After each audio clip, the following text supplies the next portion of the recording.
From superheroes to spell books, from movie screens to collector shelves, this is Collecting Beyond the 123, the podcast where collectibles and pop culture collide. I'm your host, Moon 3PO, and this is my co-host, Bropio, coming through with our first episode of Collecting Beyond the 123.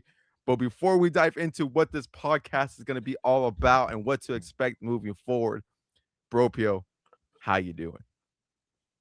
Man, I'm doing good, man. This is it's the vibes are the same. Just talk about different stuff now, and I think it's something that obviously we're gonna get into it a little bit more, but um, stuff that we also beyond wrestling. So, yeah, man, I'm good. How are you? I'm doing well. I almost called you my tag team partner in that intro there Yeah, really I quick. don't know. Maybe We're now, gonna maybe now co-pilot. are you I don't co-pilot, know. sidekick? We'll have to.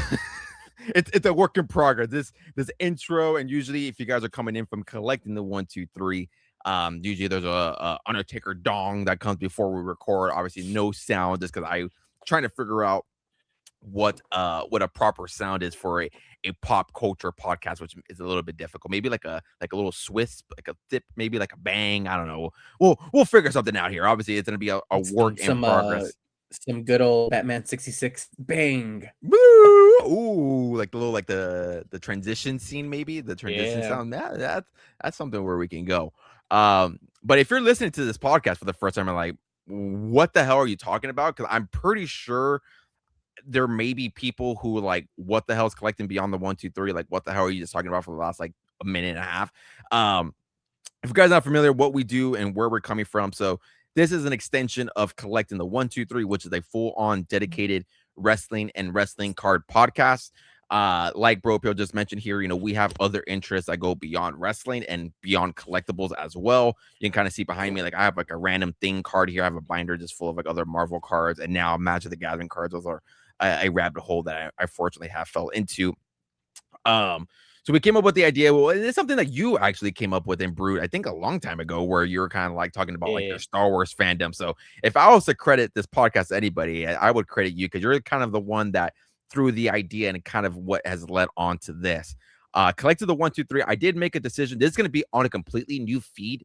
And the reason for that is because I don't want people, or I don't want you listeners like looking for the episodes if you're just looking specifically to listen to this, or you want to listen to Collected the 123. So it's going to be a completely new feed. Eric, this is going to be episode 1. We're going to keep up with episode titles. We're going to keep up with everything. So a completely new feed. But yes, like Bro Peel mentioned, we have other interests that go beyond wrestling that we like to talk about. And again, what's a better way? And we like to also collect about. And so what's a better way to do this in another podcast format? So even if you're watching on YouTube, we have a visual background here. So we have like comic books involved, we have posters, we have video games, there's TCGs. So this is what this podcast is really all going to be about. We're going to talk about movies, we're going to talk about cards, talk about different things that we just generally enjoy, and want to talk about more in a podcast format. So if that interests you, again, make sure you are subscribing to the YouTube channel, because the YouTube channel is going to stay the same. That is going to be where all of the visual podcast episodes are going to be. But again, if you're listening on Spotify and or Apple, it's going to be a completely different feed, different from Collecting the 123. So make sure if you are listening and you came over from Collecting the 123, make sure you do subscribe to that feed, because again, it's going to be a completely different feed. Again, the way my brain works, the way I think about it is like we're creating a brand and network here, and we just have different branches. So if you're like familiar with like the hobby nonsense sports, the sports card nonsense, they now have their sports cards. Now they have hobby nonsense. That's kind of what we're building here. If you're familiar with like Barstool Sports, like My Mom's Basement with Robbie Fox, he has like his UFC stuff, he has his superhero stuff, and he has like his TV show stuff. So that's kind of what we're building over here. Again, it's more just like in the collectible format, and again, more in the pop culture format. As far as of episodes, I don't know when we'll record. It'll maybe be like a 1-2 week, twice a week type thing. It's really going to be dependent on what's coming out, TCG space wise, anything movie wise. So I felt like this was like a perfect week to record. We obviously had the Odyssey come out, which we saw together. Doomsday trailer has officially dropped. We're gonna have a live reaction to that, and then of course TCG space wise, we have Attack of the Vine from Disney Lorcana officially out, and then we also have San Diego Comic Con, I believe, this week as well. So I think it was like Oh a yeah, perfect yeah, yeah. way to kind of like introduce us, dip our toes a little bit in the water and see where it goes. I'm excited for it. It's gonna be, I think it's gonna be a hell of a podcast. I'm very, very excited for it, see where it goes. But is there anything that I missed, bro? Anything you want to throw in? Anything you, if as far as like expectations of what this podcast is gonna be about? Anything you want to throw your 2 cents here? Yeah, no, just to piggyback off how this came about, I mean, I think this even stems back to where this idea first got brewed was when we were doing strictly baseball. And I kind of was sort of like digging into like Star Wars cards and stuff like that, and brought up the idea of like having like on the baseball side, like have like a little side thing of talking about like non-sports cards being like wrestling and Star Wars and anything like pop culture. And that's kind of how the wrestling podcast came separate to that. And we did that for like, well, we're still doing it for like what, about a year now. So now to kind Yeah, of like a year and a half at this do, point. Yeah. yeah, to kind of kick off this, or we can talk about like, you know, Marvel, DC, anything pop culture. Now that we're apparently like film critics and stuff like that. So now that we're getting a little bit also to like a little bit more into the TCG side, where I know you went to an actual like playing event. I unfortunately did not get to make it out this time, but hopefully maybe for the next release, getting into it. So yeah, I'm just excited just to talk about other stuff other than wrestling. Not that I don't like talking about wrestling. I really do, and I probably consume way much more than an average person should. But it does come to a time where, especially this time frame, like it's kind of been like the least exciting build to SummerSlam. And if you're talking about what the hell is SummerSlam, it's arguably WWE's probably second biggest or third biggest pay per view if you want to rival it to the Royal Rumble or you know whatever like that. But yeah, so to kind of find like entertainment and other stuff is good. So and this is essentially what this is. So but yeah, man, I'm excited to do this and hopefully, like you said, I guess depending on what comes out, hopefully we can do this at least once a week or once every other week, depending on what's coming out. 'Cause I know like we have Spider-Man coming out in 2 weeks, Yeah. and stuff like that. So that obviously will be like a reaction to the movie. So but yeah, on that, I'm excited. Yeah, I'm really excited for it. Like, I'm even thinking about like it just hit my head. Like, obviously, like you just mentioned, like I'm a film connoisseur. I am a AMC A-list member. Shout 'em out. So like maybe like bonus episodes, maybe there'll just be like me coming on here, like talking about like the movie, like I just saw. Like now I'm planning to go see like random ass movies. I get 4 free movies a week, so like just planning to go see like random movies and things like that. Like those could be like bonus episodes or like bonus pod episodes or something like that. Uh, but yeah, I think that's a perfect segue and a perfect example of what we're going to be bringing here. Because, like you mentioned, there's a lot of different things that are coming out that we're like slowly getting into, and I think it is a good way. Like if you're trying to learn about TCGs, like you're kind of be learning with us. Not that we're not inexperienced in Disney Lorcana, but like Magic the Gathering, for example, like we're both learning that on the fly. I've been buying that a little bit more than I thought I was. We obviously are, we know Pokemon, where we've been into Pokemon. We have another brother. Maybe we'll even bring him in for this one to talk about his Pokemon craze that he's currently going into right now, camping out at That boy needs stores, help. camping out at stores at 3 a.m. Actually learning to play the TCG, so I do condemn that at least. But yeah, that dude's he's on a different breed right now. But yeah, a perfect segue. A perfect addition, like you just mentioned here, what we've been talking about here. We've been getting into film recently. Like I just mentioned, I am an AMC A-list member. I thought it would be a good way for me and the wife here, Mrs. Moon, to go back to movies. We used to love going to movies back in the day, and then we just got like so Yeah. behind on movies. And then I decided like, well, let's just sign up for the A-list because buying movie tickets is expensive. And I think that's part of the reason why we kind of see this craze of what we've been seeing about like cinema and movie theaters, how maybe the experience is dying, or like it's just the movie scene in general just hasn't been that good the last, maybe year and a half. But I think a I think part of that COVID is like, COVID didn't yeah, help. I think COVID. that was kind of like the downfall of all this and Yeah. the direct to home streaming and all that stuff. So yeah, it can get pricey. Like when me and the wife go out for like a movie ticket, we spent close to like a little bit over $30, and that's just the tickets alone. haven't even got to the concession stands and stuff like that. Go to the movie with our daughter. Now we're pushing like $45. Yeah. Like we went to go see Moana this past weekend, and luckily, I don't know what was going on at the Cinemark. It came cheaper, it was like $35. I was like, I've never spent $35 for 3 movie tickets, but yeah, it is it's quite pricey. Yeah, so like there was like a series of movies that we wanted to see like back to back, and I was like, that's gonna be like $80+ and like for just the two of us, just on tickets alone. And when you consider concessions and parking and things like that, the theater I go to, they do charge for parking, but it obviously gets validated. So maybe that's redundant, but yeah, it's over like $100+. So I was like, okay, let's just sign up for the AMC membership. Let's see how it is, and I fucking love it. I think it's probably one of the best things that I've like purchased or like part of my active subscriptions. And you experienced it firsthand. I brought this fucking guy standing up in the middle of the Odyssey just to wave at everybody. Hey, they dedicate a special promo and a preview just for the A-list members, and you gotta tip your cap. We're the one keeping them alive. They're like in debt right now. They're still in debt. Obviously my money doesn't go and fix a damn slushy machine, so obviously my money is not going anywhere. But you were part of that experience here. We did officially see the Odyssey, directed by Christopher Nolan. We did not see it in the 70mm IMAX. We saw it in regular IMAXs because I think it's a TikTok that blew up. You actually sent it to me. It was a girl who in our area went to go see the Odyssey in the 70mm format. And the projector like overheated. The projector was too old. Nobody directs movies in 70mm anymore, except for Christopher Nolan, the freaking GOAT. So like ours like overheated, and like I think they just started to come back. I think it's the next showings are Wednesday, if I'm not mistaken. Tomorrow. Well, we're recording this Tuesday night, so tomorrow, Wednesday. Yeah. The showings are back on. If I'm not mistaken, like they're already sold out like weeks in advance. Because completely. Yeah, the wife and I are trying to look to go watch it again.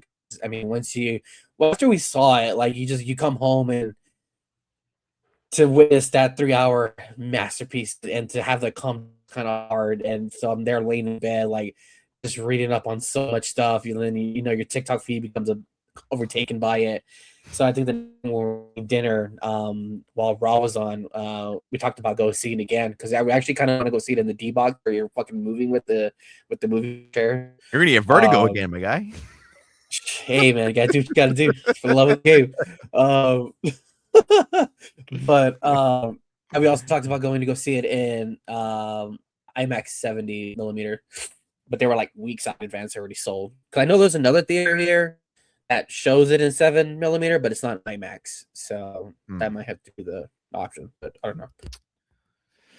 Yeah, and that's a perfect when you're talking about how going home and just kind of like reading and like your feeds all over. Like me and Mrs. Moon, my wife, we went to Barnes and Noble today, and she bought like a tons of books. She bought like the Cersei book. Nice. She bought the Odyssey like a different format. I don't think we ever talked about this.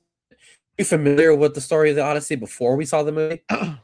Yes, I am. I had to read it in high school. I read it my freshman year of high school. All right. So that's when I last read it too, because I was curious because I remember like the bigger points of the story, but I couldn't remember when I last read it, and I think I couldn't remember if it was middle school or high school, and I was like, I don't even know if they still do that. So yeah, I know I'm a little bit, couple years on you, so I would assume they still read it in high school. I think we probably had this. I think we had the same English teacher. Do I dox her on here? I probably don't.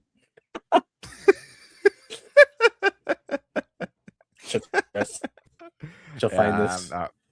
Yeah, I don't want to dox her. She probably does listen to the pod. Shout her out. Shout him out. But yeah, no, I did read it. I read it my freshman year of high school, which I think is part of like my review.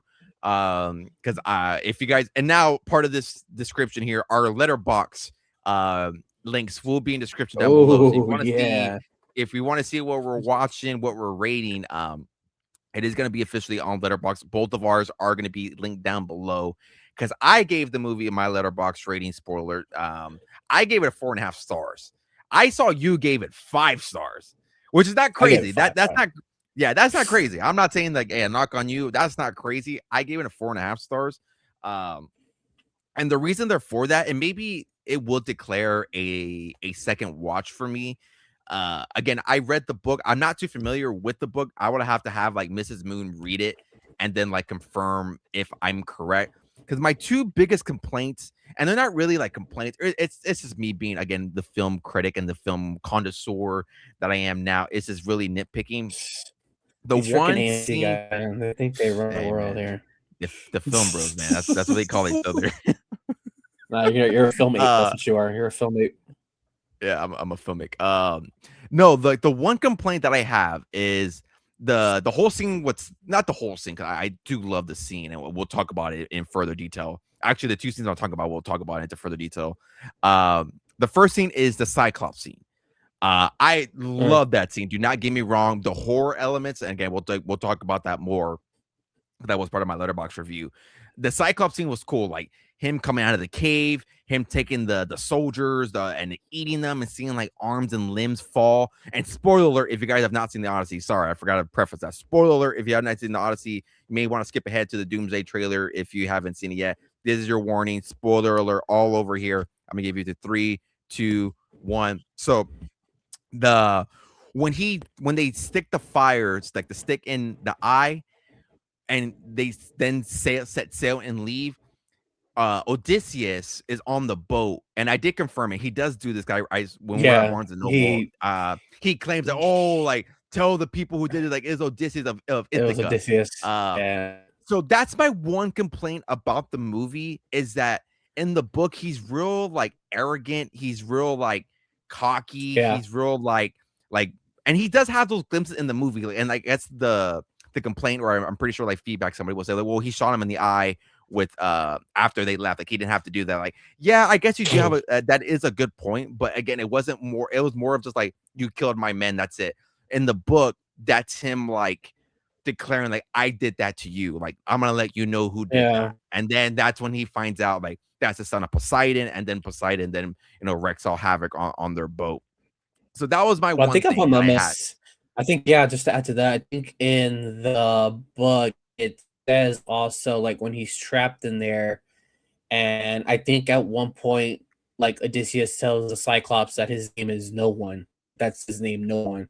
So when he blinds him and he's yelling in pain, I guess like there's other Cyclops within the area, and people are like, or their Cyclops are like asking, like, "Hey, like, what's wrong? Like, who's hurting you?" And the Cyclops is yelling, "No one, no one," because that's his name. That's what he thought his name was. So when he escapes the cave, eventually he tells him like, "Oh, I am no one. I am Odysseus of Ithaca." And so then when the Cyclops calls out to his dad Poseidon, it tells him, "Hey, Odysseus is the one who blinded me," and that's how um he kind of the Poseidon, Yeah. places his curse on Odysseus. So yeah, I do see that part because I was waiting for that, and they didn't address that. They kind of just made it seem like, or I guess one of his guys says, "Hey, that was Poseidon's kid, and now we're gonna get like, we're selling away." But on an unrelated note, that scene was, uh, the last time I think I saw a movie in IMAX was, well, to clarify, I saw a Beatles when they did a documentary for the Let It Be movie, which is, I think we probably saw it maybe like in 21 or 22, I can't remember. We saw it at IMAX. But the last movie I think we did at IMAX, and when I say we, I mean me and the wifey, we saw Star Wars: The Force Awakens. Like, it's been that long. I do not recall ever it being that goddamn loud in that theater. Like, it was Yeah. loud, and Loud. especially Yeah. that scene when the Cyclops is like yelling. I was like, my god, my eardrums are gonna bust into the damn theater. Like, it was so loud. I mean, even the Wow. whole movie in general was loud, but that scene specific, like, I was like, dude, my ears are gonna be ringing when I get out of here. It was that one, and you speak about loudness because Mrs. Moon said the same thing. It was that one and the boat scene where like it's like lightning striking and like the Oh flashes of the yeah, you about to get lightning. freaking epilepsy up in that dude. Yeah, man. I was Oh, like, dude, man. that was fucking insane. I told the wife, like, at some points when there was like, she said she didn't look away, that she said she couldn't, that she was just that immersed into it. I was like, there was some times where like, it would flash and I'm like, God damn, my eyes, like I had to Yeah, like look it down a did. little I bit. agree. Yeah. Yeah. Yeah, I was Yeah. trying to be as locked as possible, but yeah, the lightning and like this is sound, like yeah, like it was like insane. So that's why those immersive seats and things like that, like man, it actually would be kind of fun to be somewhat a Yeah. part of that part of that experience there. But yeah, that was my one little complaint about that is like I really don't feel like the Odysseus as a character played by Matt Damon. Like I don't think it was as arrogant and cocky as he was in the book. So that was part of my review, or at least part of my rating in that. And then the second thing, and again, I understand it, and I definitely understand like the way that they were going with the story. Um, but another thing was the Cersei scene. Now, before I dive into that, that scene was like straight out of a fucking horror film. Like that was Yeah. like hard to watch, but at the same time, it's one of those things where like you're still watching it and like, what the hell is going on? Obviously, you know what's going on, but like just the way they did it and the way they filmed and shot it. And credit to again to Christopher Nolan. I was watching a bunch of interviews today. Obviously to prepare for our conversation. Like I didn't know like that was all like prosthetics and Yeah, it was all like animatronics. actual like yeah Yeah. animatronics. So that to me is freaking cool. Like in a world where everything is like CGI and AI and whatever and everything looks choppy and bad, like to use that still that style of film and like that editing and like just the way he shot it, like that was legit straight out of a freaking horror. I hope maybe one day Christopher Nolan makes like a horror film, because what we saw in from the Cyclops scene and what we saw here, like those were like strictly just straight up out of a freaking horror movie. Um, but again, with the book, and I was actually surprised. I haven't read the book since freshman year, but surprised I was right on this one too. In the book, in order for him to like leave that land or area, he actually sleeps with Cersei and actually has a kid with her. And I understand you don't want to Oh do that yeah. in the movie, just because obviously the whole movie is propelled on him getting back home to his wife and to his son.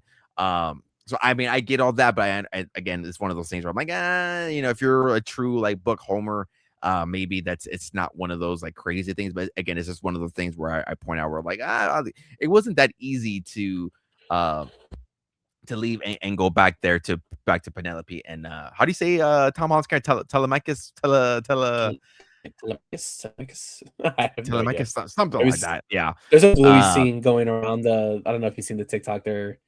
Being I think it's Telemachus. I think that's that. So it's making waves around our house yeah, see, so currently. that. Yeah. So however you say his damn name, it wasn't that easy to leave that island there. But yeah, that was another thing I pointed out for that was a little bit different from the actual book itself. I don't know if you have anything to shoot there on the Cersei scene, because again, as someone who and obviously you're getting into more horror films as well as I am. I think that was something that was very disturbing to watch, but at the same time, it was again one of those scenes where like you couldn't take your eyes off Very, very disturbing. No, yeah, it was. If you know, you know. Yeah, it was just one of those scenes. Man, what was going? I had no idea what was going on in that scene, and I was just like, at one point, I thought she was just like melting their faces. At one point, from what it looked like, and then it's like, well, she's transforming them, and it was just like the way like all the other characters like were just like laughing hysterically, like out of control. Um, yeah, it was a wild scene, and then when I found out that it was Adam, I think I found out yesterday. I think it was yesterday. Yeah, Monday. I found out the day after we saw it. It was animatronics. I was like, "Good lord!" And at that point, I already had rated it 5 stars. I rated it 5 stars like as soon as I got home and like tried to decompress. But yeah, man, I think the movie like it honestly didn't even feel like 3 hours. Like I knew like when we were getting like towards the end, the scene like where he gets to the hall and he swings his bow. I was like, oh hell, it's already almost over. Like we're getting to that point already. Um, like no scenes really dragged on for me. Like everything was just so Yeah. like just badass. Like even when he got to that island where they're fighting the giants, and they lose like two of their ships, like that. Those scenes were crazy. Um, Seeing it in IMAX was wild. Like I said, had been a long time since I've seen a movie in IMAX, but I've seen like the picture comparisons I've seen on a regular screen compared to IMAX, like just the how big and like how much more details you see. I think specifically even like the giant scene, like you can part of the giants our heads are like cut off, and it's compared to like IMAX, you can see the whole frame.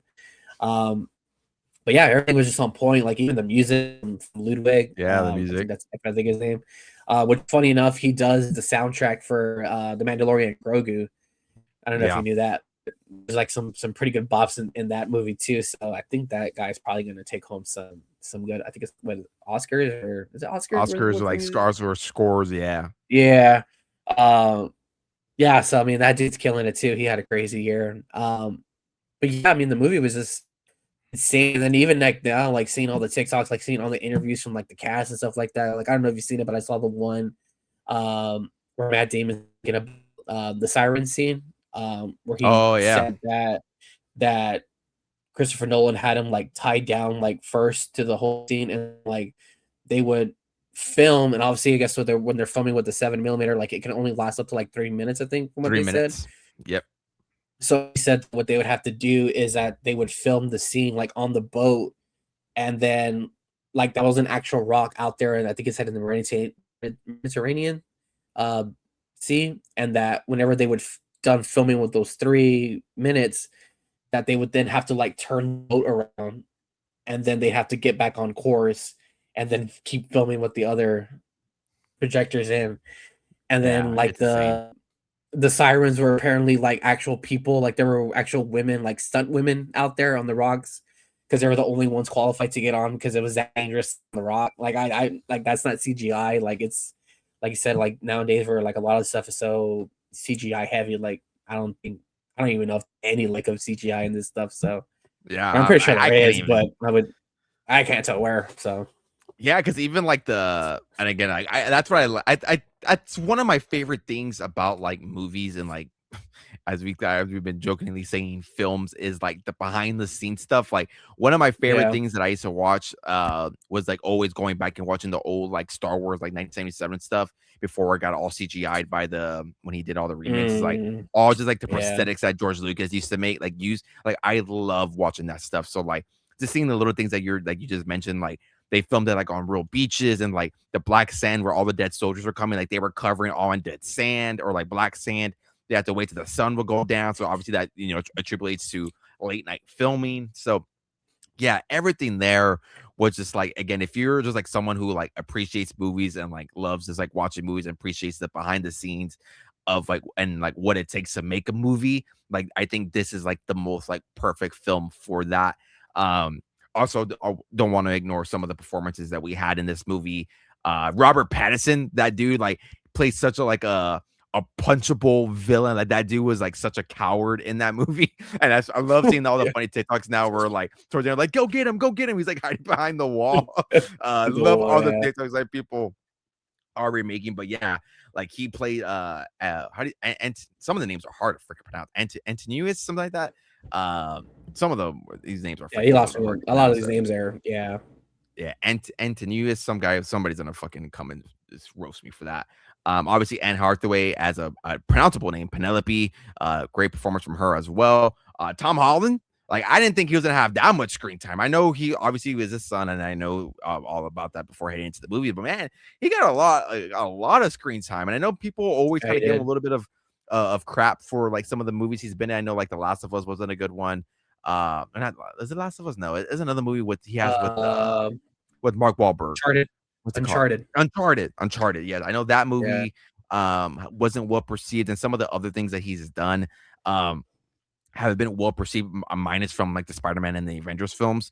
So like seeing him in this performance was really good.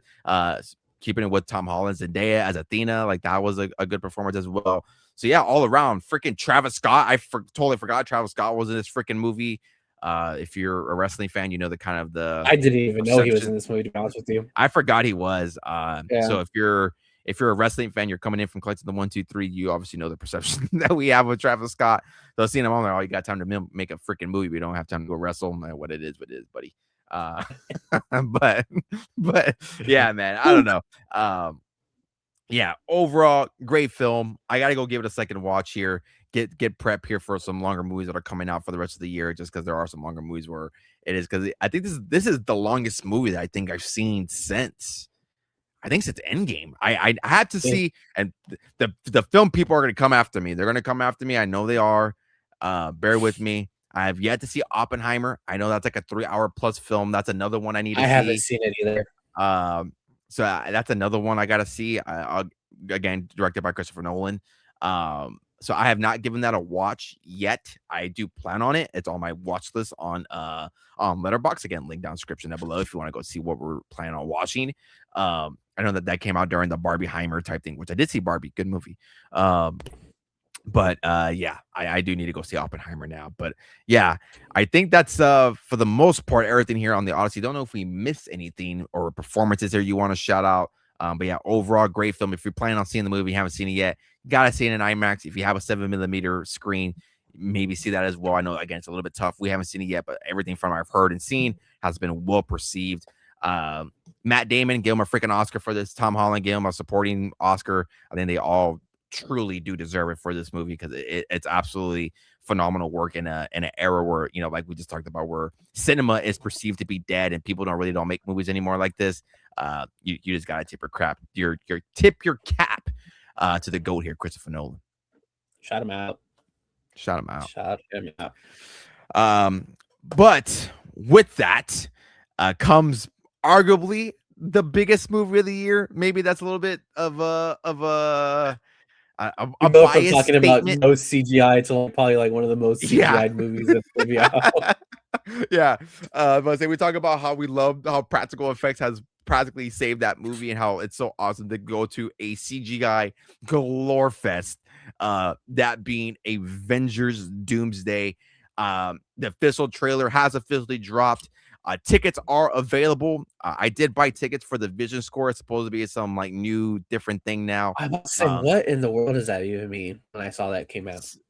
So I was having a conversation with it with some coworkers of mine. Let me go back here to the Fandango app because I did buy AMC for listening to this. I'm sorry. I did buy tickets to Regal because once again I panicked and bought tickets as soon as I saw they were available.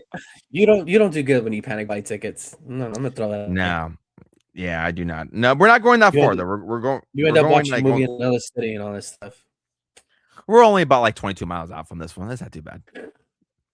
Lord. So Infinity Vision, if you're not aware, and for those listening are not aware, it is an RPX reserved seating, no passes, closed caption, accessibility devices available, stadium seating, and laser projection. To me, it sounds like a fancy IMAX.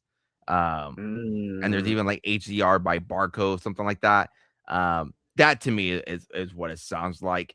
Because originally when I heard about all this, I thought Endgame tickets are dropping first because they are re-releasing Endgame in theaters with 7 extra minutes.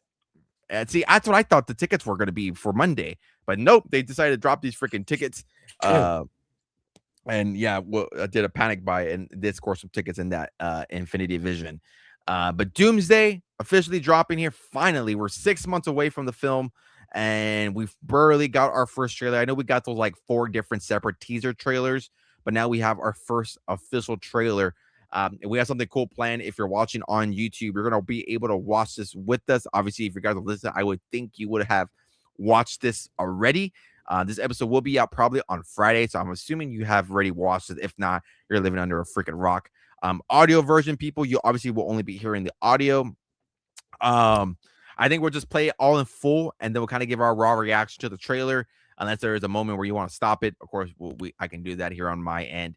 But yeah, we're gonna live react to live watch the Doomsday trailer, and then obviously we'll give our thoughts, talk about the film, what we're excited about, if there's any worries, because there are still things that I am still worried about this, and obviously we'll dive into that.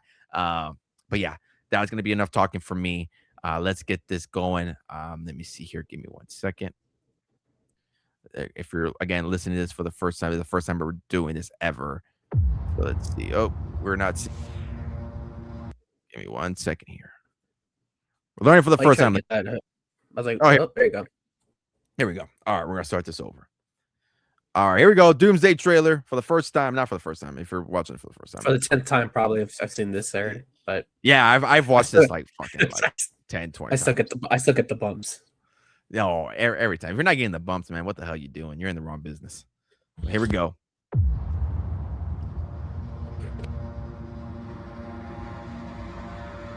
Something's coming.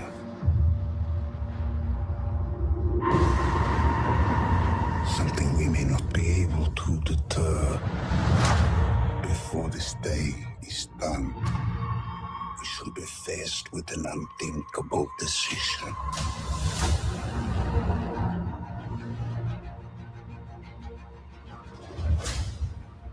I've fought with many warriors in my time. still far stronger than all of us put together. And they died. They died facing enemies and threats that scared me far less than this one.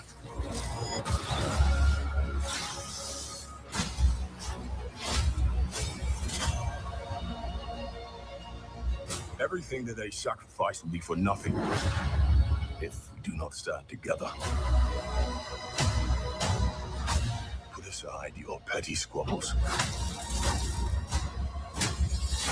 and presume nothing except this. If you return, you will return as brothers and sisters.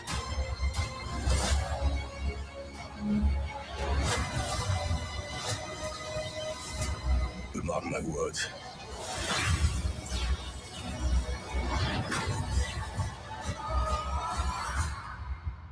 We're going to need a miracle. Hey, pal.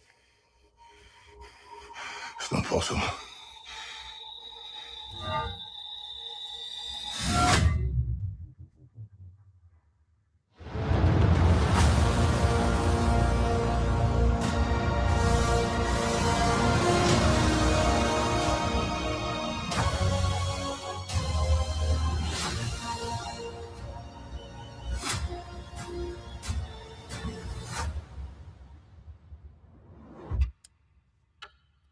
And there's the freaking clock. 4 months, 27 days for Avengers Doomsday.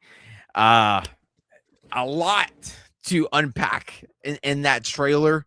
First key takeaways is obviously there's so many moving parts in this movie, which again, I'm so excited about. But I think it's also one of the more worrisome. But of course, before we discuss it into fuller detail, initial thoughts of the trailer, first reactions to obviously now it's like your 20th reaction to the trailer, but what was your initial reaction to the trailer?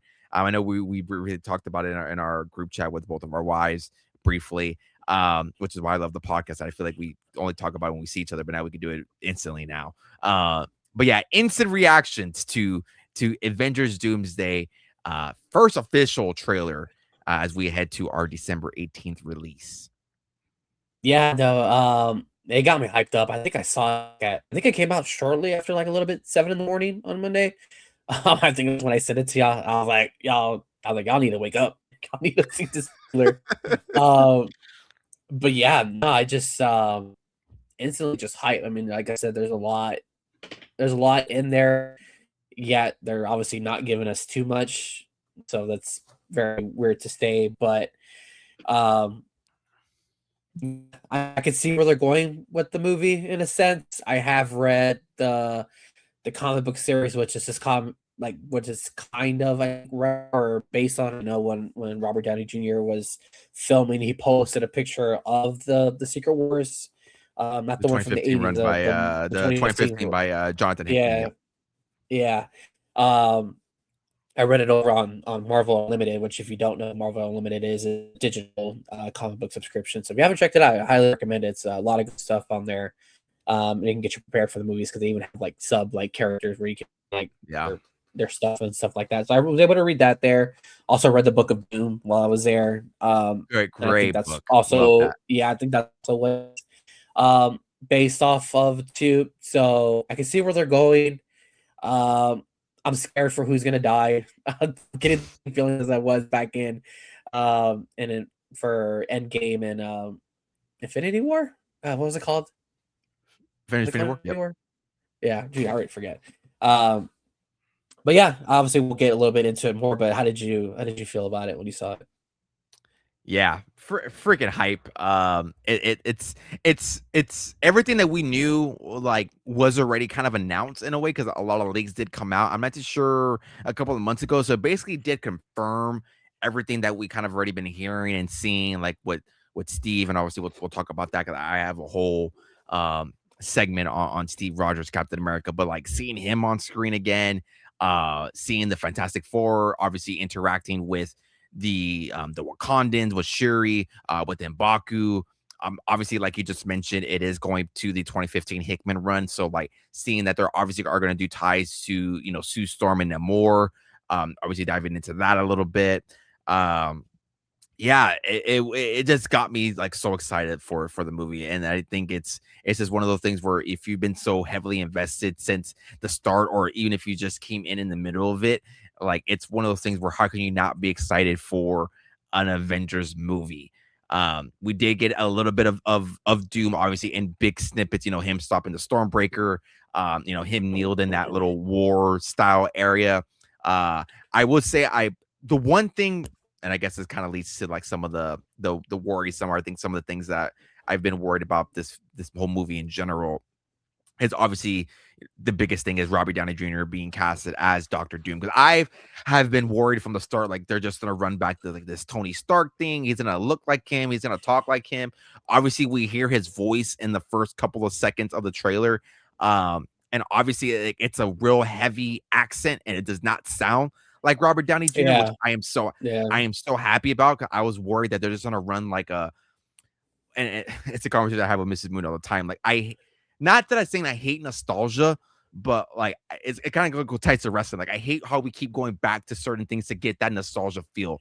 Like if you're really building out this universe and want to build new heroes and build characters, granted they're not new in the comic books, but in this cinematic universe, like you need to start building onto new heroes. Like the Fantastic Four, like X-Men, like Shang-Chi. Like you need to start building onto those. So when I heard Robbie Downey Jr. got casted as Dr. Doom, I was like, dude, they're just going back to like they know what works, they know what's gonna make the money, and they're just gonna throw this in here. And obviously the whole King stuff did happen, so kind of threw all the plans into shambles. But knowing that they're going a completely from what we've seen is that from what we just saw in this trailer, like it looks like and hears like they are going like a completely different route from a Tony Stark to Robbie Downey Jr., which I am a fan of. I do like that. Obviously, we don't see his face. If you're familiar with the comic books, obviously Dr. Doom has like a real damaged face just from like doing some like he tries to learn like dark magic. He's into science. He damages his face like that. Hence why he has the mask and the armor. So that was the one thing that I was very happy to see and hear. Obviously, the biggest thing behind Doctor Doom is obviously Steve Rogers. Chris Evans as Steve Rogers is officially back. Again, like I just talked about, I hate going back to nostalgia and things of that nature. I like Sam Wilson's Captain America. I actually do enjoy that movie as well. I know some people don't. But like again, kind of going back, like I think he's one of those characters where his ending was like so perfect. Like he goes back in the world. He has Peggy. Obviously, in that street trailer that we saw, the snippet, like, it looks like he has a kid now. Maybe that created the incursions. I know some people pointing down the trailer, like it looks like Loki's at his house. At his house, yeah. So maybe that created this branch, this incursion of a timeline. So maybe that is a thing, and maybe that's why he's back. But again, kind of goes back to where like I really don't think we need Steve Rogers in this. Again, that's just me just being like a hypocritical. That's saying like we need to start building two new heroes. But man, did it look and feel so good to see him on my little phone here, knowing that he's going to be interacting with Thor again. They're legit the only the OGs that are like left. Like obviously Bruce Banner is in Brand New Day. He's not promoted in the trailer. I don't think he's even casted, if I'm not mistaken. I don't think he's in here. Mrs. Moon brought it up to me as well. This is the first Avengers film without Natasha. So just know that it's them two left, and Thor's proclaiming that in the movies. Like I've been with. He kind of fucking shits on them in the trailer. Like, man, this team sucks ass. Like this is what I got. This is what I'm dealing with. And he's literally talking shit to them in the fucking trailer. He's like, I've been with people better than you. We so fucking lost. But yeah, I also with Thor too. Like I'm glad we're getting a serious Thor again. We're getting that Thor Ragnarok Infinity War Thor again. I know Love and Thunder wasn't the most well perceived version of Thor for good reason. Not one of my favorite movies, and maybe we'll do this on this podcast. Maybe we'll rank like trilogies or movies, whatever, when we get closer to Doomsday. But yeah, seeing him in the trailer as well. And again, I think the X-Men. I'm full disclaimer, never been a big X-Men guy. You obviously know that. I always get shit from your wife about that. Oh, I've never been a big X-Men guy. But seeing them in here, Gambit. Yeah, right. Yeah, I guess whatever, dude. The Cyclops shit is cool. I am gonna start reading some X-Men stuff. I am in a I want to read Days of Future Past. I do want to read that. I do need to see that movie as well again. I have seen it, but do need to rewatch it again. I know you and your wife are probably losing shit over seeing all the X-Men here. Cyclops, Charles, Professor X. I know you're losing your shit seeing them all over again. Yeah. I mean, those X-Men movies, like the old ones from Fox, that's kind of what we grew up with. Like, that's all we really had. We had those X-Men movies. We had the Tobey Maguire Spider-Mans. That's really got Marvel because obviously they wasn't what the MCU is now. But yeah, to see them finally in there, it's pretty cool. I would assume that they're not going to be in any future movies.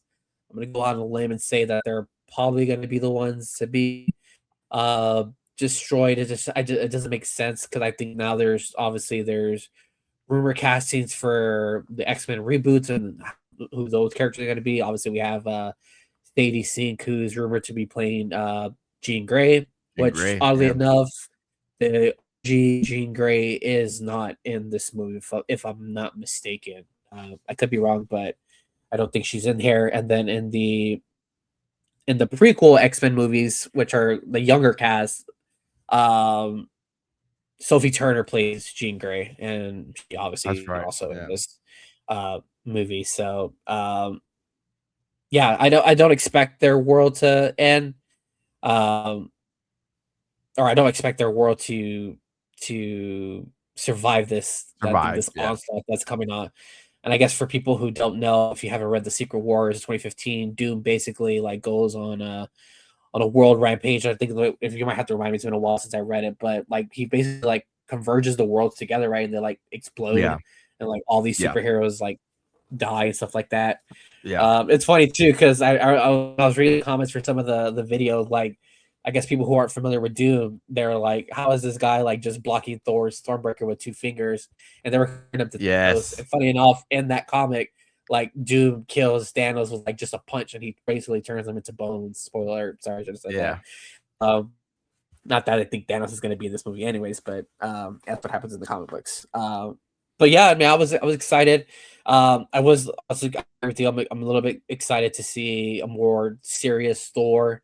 Like I said, I think in Love and Thunder, he was a little bit more on the comedic side, what didn't live up to the comedic that it was in like Ragnarok, because Ragnarok, he was a little funny, comedic, but that movie is just really, really good and enjoyable. And Love and Thunder just wasn't that.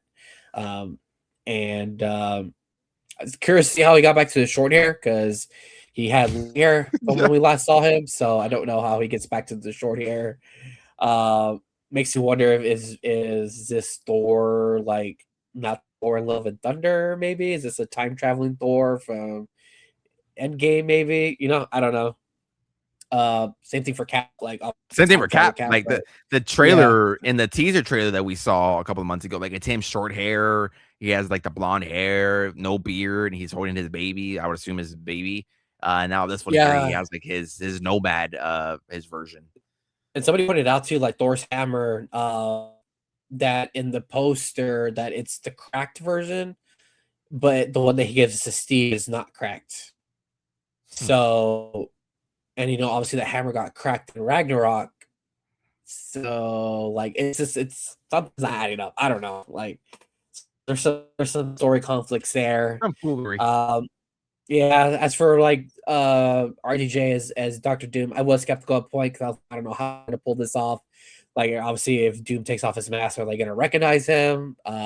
Specifically, like Thor, Cap, Spider-Man, like Tom Holland's character. Obviously, like he had a big relationship with Iron Man, so I'm assuming Tom Spiderman's in this. I haven't seen him. I don't know, right? They haven't yet to be confirmed for this movie. Lord, yeah, he's not in any of these scenes. So, I mean, I guess what happens in Brand New Day, see if anything happens from there. So yeah, I don't know. Going back to the Iron Man really quick, but I'm going to be able to recognize them. Obviously, how you mentioned like his face is burned, so I can see how like that could be a way of him not recognizing him. But the post scene at the end of Fantastic Four, you see Franklin Richards kind of like touching Dr. Doom's face, and obviously we know that he kind of has like healing powers, that him healing his face and stuff like that. We don't know. That's something to be seen. But yeah, I mean, a lot of interesting plot holes that we could fill in. Obviously, I know there's a lot of conspiracy theories or just theories in general about the movie, and specifically Loki too. I know there's a lot of speculation on his character, how maybe he's just like time jumping now that he's if you haven't watched the Loki series, spoiler alert, he becomes like the all holder of the TVA and basically like the leader and controller of the timeline. Yeah, God of stories. Yeah, so I don't know if that's him just jumping around people. I don't know. Remains to be seen. But I think I did see he did make a note saying that you should probably watch Loki. Have it on Disney Plus season 1 and 2 probably before you go see the movie, which we have some time. Obviously, got like got a good couple months here. But I'm excited. Obviously, I don't know when we'll probably get into the trailer. I'm pretty sure it's going to be a good while till we get another one. But yeah, and I mean, for the little 2-minute clips that we got, it got me hyped up for sure.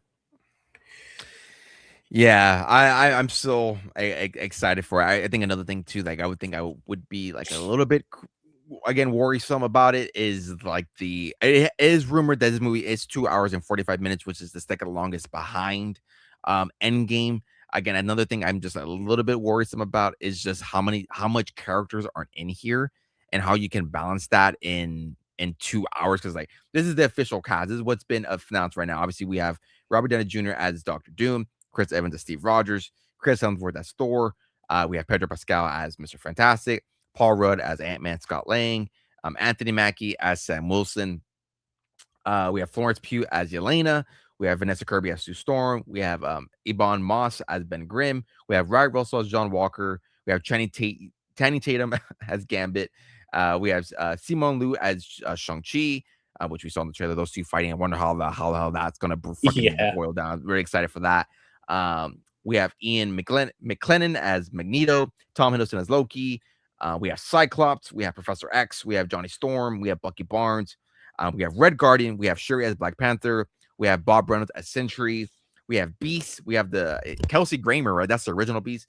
We have him. We have Cassie Lang. We have Joaquin Torres. Looks like he's finally recovered from his injury and from A Brave New World. We have M'Baku. We have Nightcrawler. We have Ghost. We have Mystique. We have Namora. We have Namor. And then it says here additional actor slated to repose her role is India Rose Hemsworth, which is Thor's adopted daughter Love. Who else is in here? Herbie. Let's fucking go. Herbie's rumored to come back too. And then some names that haven't been official. Oh man, who doesn't love fucking Herbie? Some rumor names that haven't been officially been confirmed, but some would think is obviously we just talked about Tom Holland as Peter Parker, Doctor Strange, Peggy Carter, and Clint Barton Hawkeye. Yeah. Also, there's some other big X-Men name as well as Deadpool and obviously Wolverine, which I think maybe those could be a little bit saved off for Secret Wars potentially. Who knows? Also, no Guardians of the Galaxy members. No Guardians. I was going to point out no Guardians and no Marvels. We have no Captain Marvel. We have no Monica Rambeau, and we have no Miss Marvel. So that's the other big thing, which is weird Monica Rambeau is stuck in another universe. Yeah, sorry. Yeah, with the Beast. Yeah, with Beast. Yeah. Yes. So I was telling Mrs. Moon about that. I was like, even though they're not in the trailer or like haven't been announced, like I think they have to find a way to kind of bring that together. Like I don't think they're going to ignore that. So yeah, a lot of different things, a lot of different characters, a lot of different universes, obviously. So I'm very interested to see how that balance is all gonna balance out, no pun intended, and see. Because yeah, I mean, again, I'm very excited for the movie, but again, it's just one of the things where you have to talk about. Because I mean, with Infinity War and Endgame, like those characters were so established, and like you knew what you were getting into going into those movies. with a lot of these characters, I don't want to say they're not established because obviously they have their own universe in the movies, but it's one of those things where if you've never seen an X-Men movie, like maybe you may not care about those characters or may not know too much about those characters if you never read it like a book or seen those movies. So yeah, it is just one of those things to point out here as we get closer and closer to this movie. Again, the movie officially drops December 18th. Obviously, like we just talked about, in 2 weeks we do have Spider-Man Brand New Day. I'm not gonna talk about too much about Brand New Day, just because again the movie just comes out in 2 weeks. Maybe next week we'll maybe do like a ranking if we do record next week, like a ranking of all of our favorite Spider-Man movies, rank them all, or just live action, no animated. Maybe we could do that. Maybe some of our favorite villains, maybe. rank your villains. That's another good one there. So yeah, maybe we'll dive deep into something. I did pick up a couple of volumes today. Maybe you would talk about those. So yeah, maybe we'll recap all of those. We'll talk about those here on the pod. But yeah, that is our Doomsday. That is our Marvel talk. Again, what did you guys think about the trailer? Are you excited for it? Are you excited for Doomsday? Are you not excited for Doomsday? Which if you're not excited for Doomsday, like, what the hell's wrong with you? You can hate on Marvel all you want, but if you're not excited for Doomsday, there's something wrong with you. I don't want to say something is, but I think something may be wrong with you. Someone in the comments down below, and of course, feel free to talk to us over on our social medias.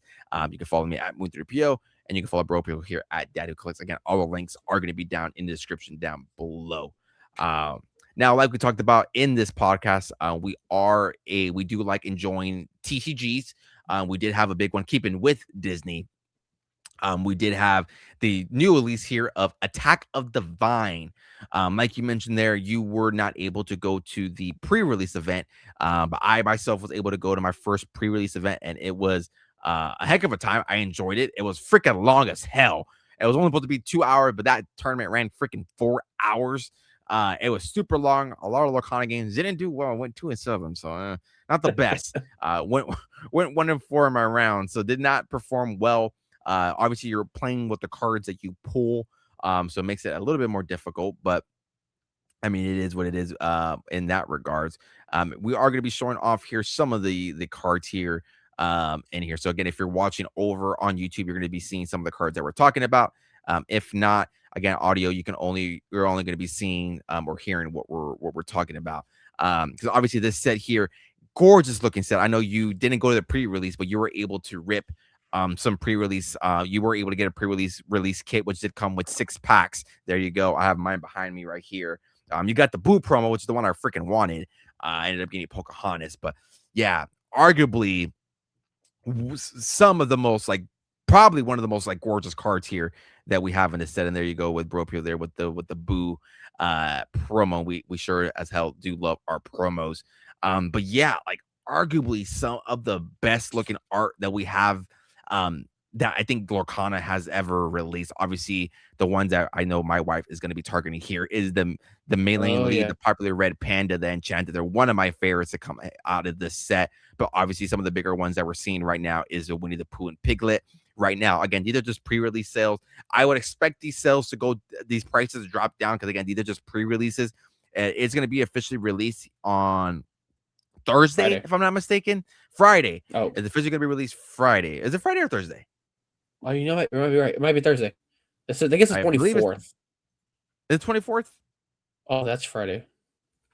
That's Friday. I could have sworn that was 23rd. Who knows? Thursday or Friday. It is coming out. You're officially going to be hitting stores. So like Target, GameStop, they will be having some. Obviously, some of the local LCSs are the only ones that had the pre-release and some hobby boxes and not a lot of trolls. I know that was a common thing. Not a lot of stores got a lot of trolls for whatever reason. So something to keep an eye out there moving forward. But yeah, again, the Winnie the Pooh and Piglet only at $675. Again, just because there's not a lot of them out there because it isn't Enchanted. So again, I do think some of these cards will drop. Like we have the Woody and Buzz here. That's right now. You can buy it for $398. Gorgeous looking card here. Best Buddies. Another one here, which is the more popular one, is the Mickey and Minnie Mouse Adventuring Duo, which these, again, we play the TCG, so it is fun to look at these. But yeah, these abilities and shifting is a little bit crazy on some of these.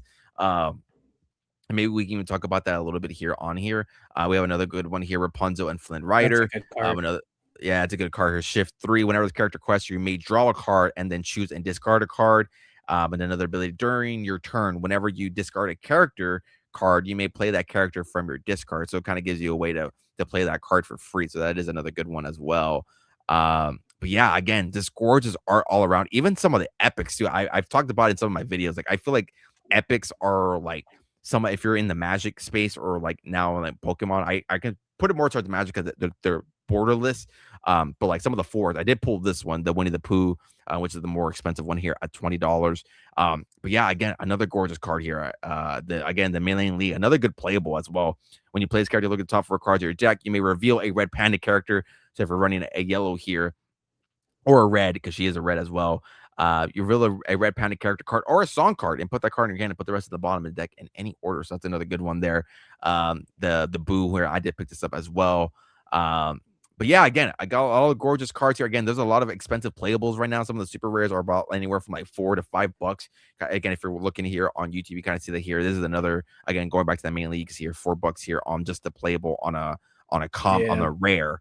So I mean, just show you kind of right now where it's at. Again, I would expect it to go a little bit lower as we get more releases coming out. But again, it kind of just shows you where the market is at. And there's a really good article on TCG Player if you want to read like as far as of like playables, what cards that people are chasing and things like that. So a lot of good stuff over on TCG Player. But thoughts there, Attack of the Vine. What do you think about the set? The way I explained it in a video that is dropping on Thursday. I have a video coming on Thursday, me going to my TCG event and ripping the hobby box. It was like, I feel like Wilds Unknown was like the rock concert. You know, that's the main set list, right? Get the feet wet, obviously highlighted by Buzz and Toy Story and all that kind of good stuff. But now here's the encore. Here's the more of Pixar. You want Up, you got Up. You want more Winnie the Pooh and Honey Wizard, you got more Winnie the Pooh.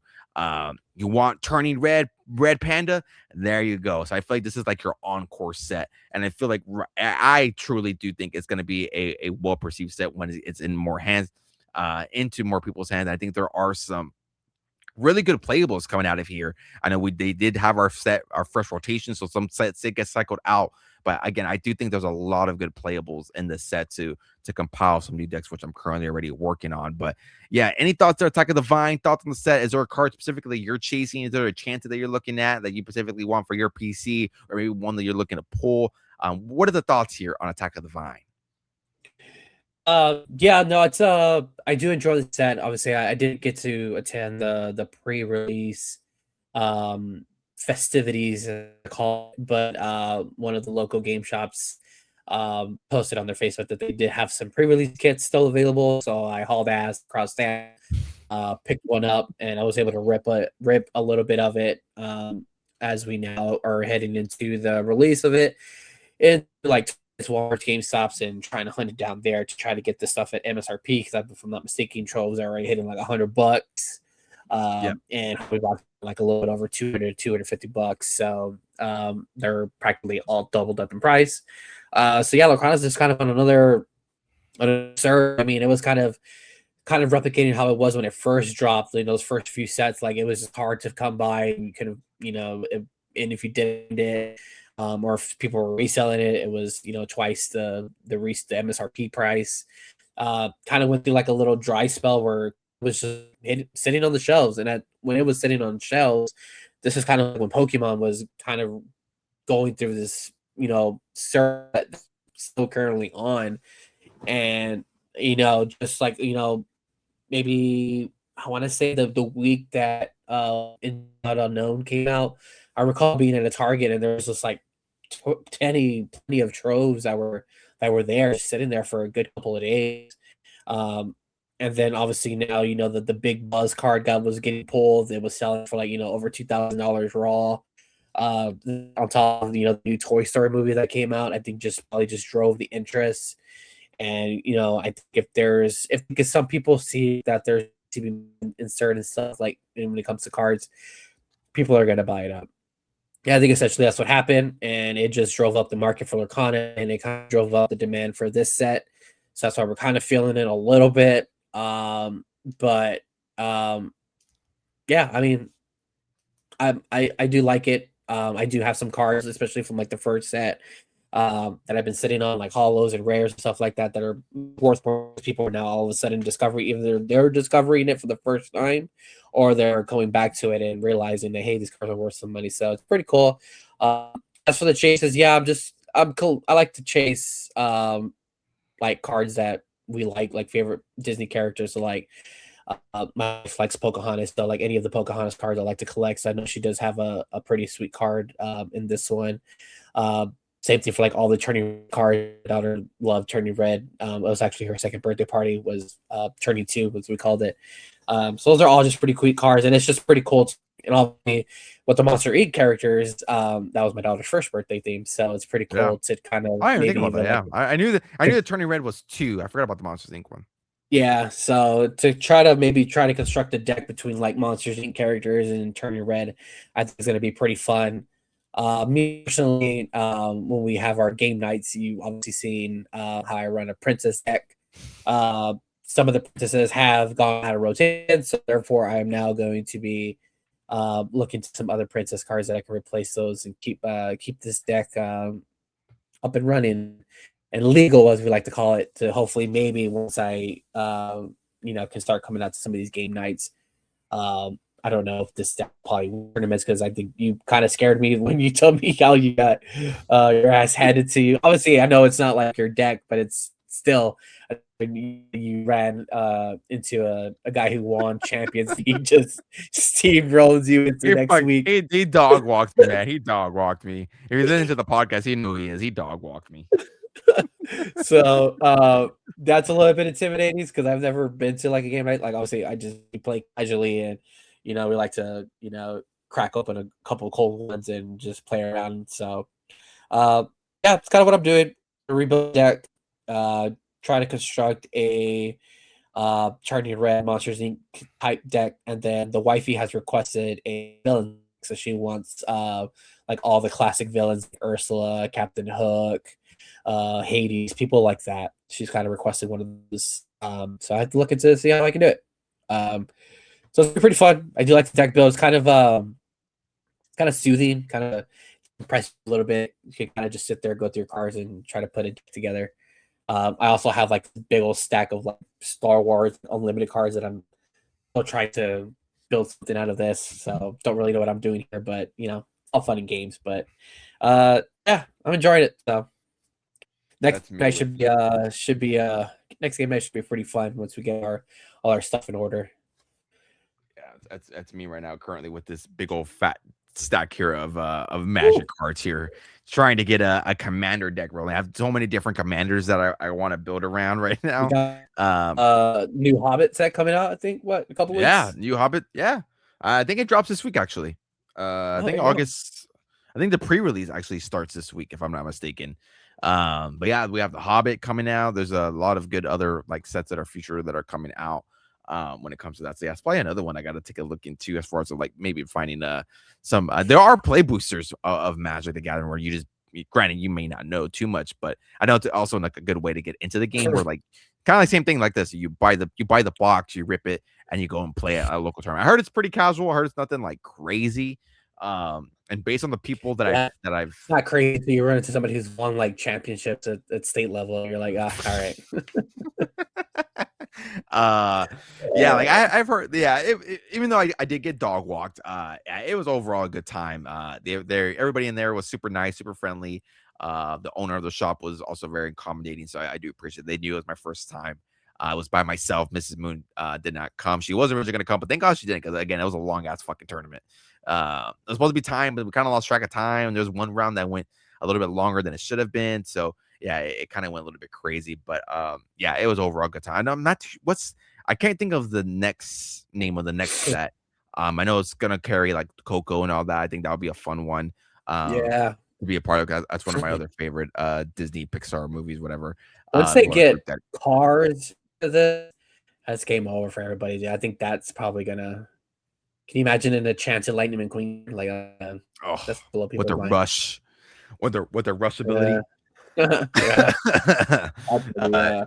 That's Ravensburger's here. Ravensburger's here, and he's like, this dude has the receipt.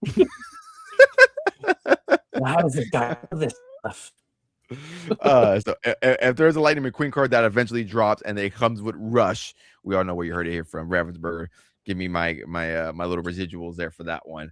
Because yeah, I think I was like, let us rip.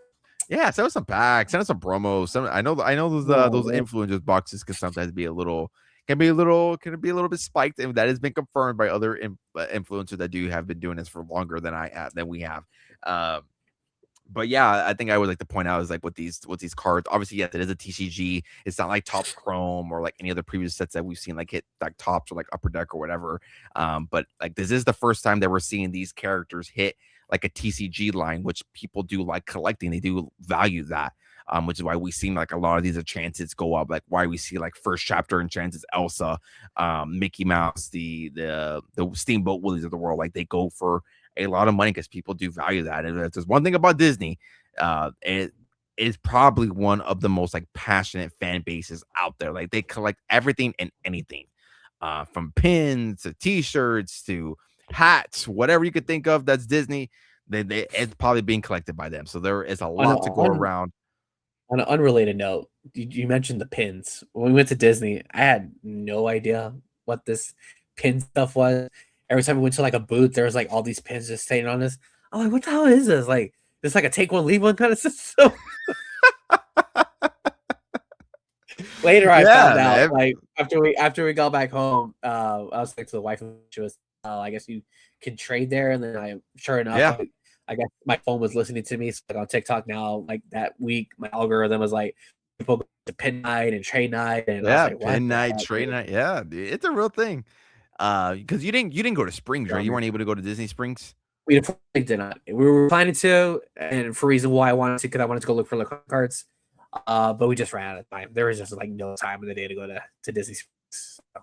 Yeah, there's like a portion of Disney Springs where it's like dedicated to, they call it the pin trader outpost, if I'm not mistaken. It's like completely dedicated to pins, and like they'll have like somebody there where you can open like blind boxes and like you can trade with them. Like they're the employees, but like, you know, people are just casually just walking over there like, hey, you got this pin, let's do it. Like I remember when we were there last year, I don't know what section of the park we were at, but like they had like a trivia thing where you answered a couple of questions, you got a pin, and you can like kind of get pick one, leave one. I think I saw that video. Yeah, I've seen videos like that on TikTok. Yeah, so they'll ask you like questions like how old was like the baby turtle in Finding Nemo or something like that. They'll ask you questions like that. Like kind of try to have it be layup questions, so you can hopefully get them right and then get the pin.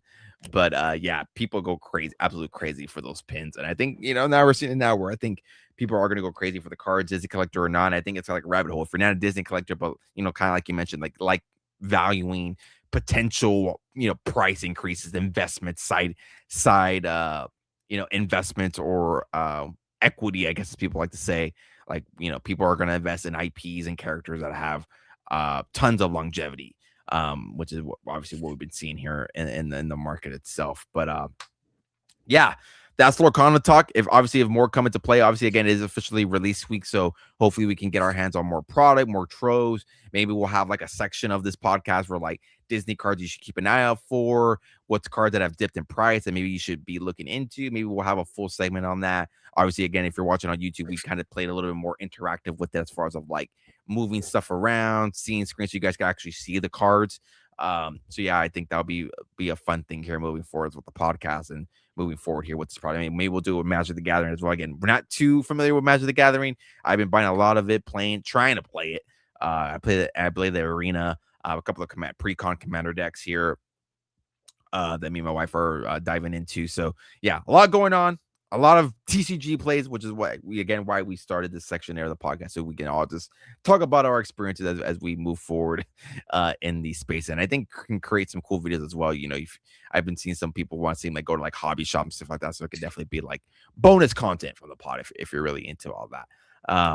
But yeah, I think that's everything here on the manifesto on collecting beyond the 1, 2, 3. But before I officially wrap everything up here on my end, Bro Pio, any final thoughts here for the good old listeners of collecting beyond the 1, 2, 3? No, yeah, this one was a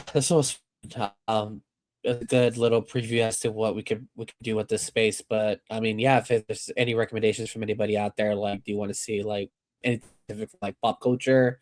Obviously, as stuff comes out, you know, we can get like some Star Wars talk going, because I know Galaxy's coming out next month.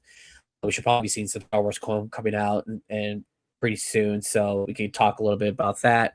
That's gonna be your Pokemon, area, but that's yeah, gonna be your area to take over. You're more devoted into that space than I am. Granted, I do like the cards. I know I sent you the comic book cover because we used to buy those, and I still have some in my long box. I was like, man, like, all right, Disney, not Star Wars. Now you got my attention with the card because that was a cool cover or a cool card. Yeah. If you are avid for the pod and you know me, I don't usually. Well, no, I would say I usually never buy hobby boxes.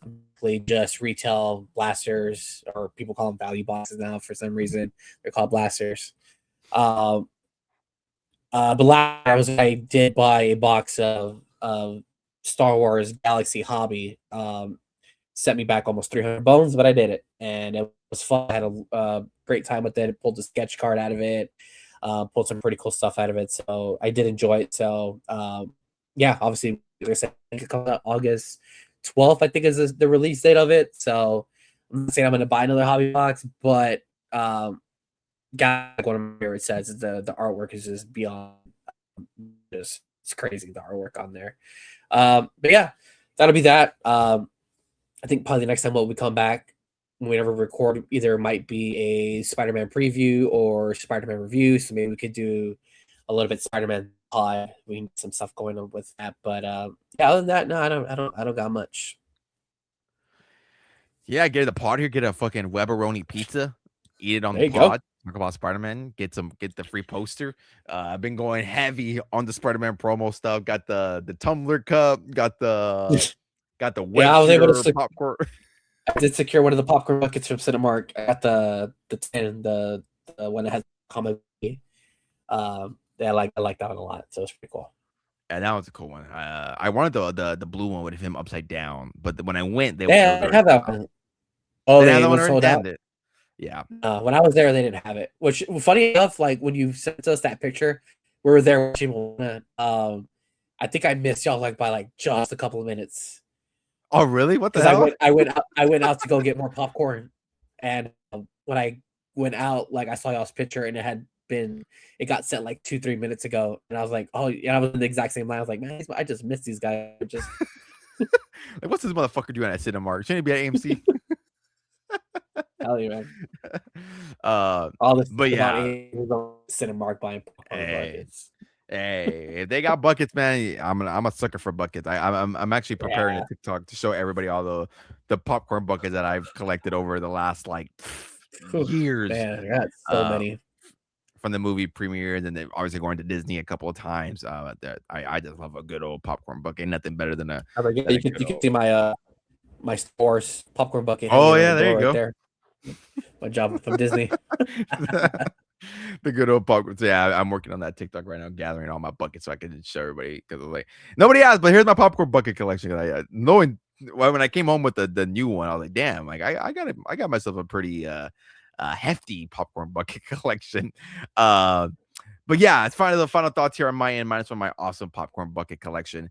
Yeah, hopefully you guys enjoyed the episode. Again, it's new. We're experimenting with a lot of different things. So again, if there's anything that you guys want to hear, like Ropka mentioned, if there's anything you want to hear specifically, have feedback for us, we're very open to that. I'm always open to bad feedback, good feedback, open criticism. I'm always open to it. So please let me know. Again, feel free to comment down below. Feel free to message me. Again, completely new feed, so leave a rating on it. Tell me what you like, didn't like, and what you want to see more. As far as on my end, vendor event, August 1st, which is Saturday. Yes, August 1st here. We will be back as a trading card vendor. We will be having not just wrestling cards. We're going to have magic cards. We're going to have a little bit of Pokemon. We're going to have Disney Lorcana. We're going to have a lot of different things. I'm going to make a cool video about that. Like, what sells more as a vendor? Is it magic? Is it TCGs? Is it wrestling cards? Obviously, as a vendor, people mainly come to me for wrestling cards, but I think having a little bit of that magic Disney Lorcana is going to be a nice little touch to the showcase and a different side of the table. So I think it's going to be a very fun video and a fun event to be a part of. So hopefully, again, if you guys are in the San Antonio area, I'm going to get you guys the address here right now. Again, it's August 1st. It is free entry and free parking. So you do not have to pay. It is at 1207 Richland Hills Drive, San Antonio, Texas. So again, if you guys are in the San Antonio area, we'll have wrestling cards, we'll have TCG cards, we'll have a bunch of pop culture, Topps Chrome of Marvel, Disney. We're gonna have it all there. So if that is interested, if you guys are interested in that, please again, feel free to come check us out or come check me out. Again, it's gonna be Saturday, August 1st. Is from I think it's from 10 a.m. What time is that? From 10 a.m. to 5 p.m. From 10 a.m. to 5 p.m. Grab a coffee. It's called Cards and Coffee. Grab a coffee. Walk around. There's more things than just cards. There's baked goods. There's anything you think you collect is there. There's like VHS tapes, vintage clothing. There's a bunch of stuff there. Yeah, so it's always a good time. Those events are always fun to do. So yeah, it should be a good time. So yeah, hopefully you guys see you there. But yeah, again, that's official episode of Collecting Beyond the 1, 2, 3. It's gonna take a while to get used to. It's gonna take a little bit of a brain adjustment here. To say that there. But yeah, guys, again, hope you guys enjoyed the video. Hope you guys enjoyed the podcast. Again, we do appreciate all the support that you've been showing. If it's this or if it's going to be this moving forward or going to be the wrestling card stuff and just the YouTube channel in general, we really, really do appreciate it. But yeah, guys, that's going to be it on our end. Thank you guys for listening and watching, and we will see y'all in the next one.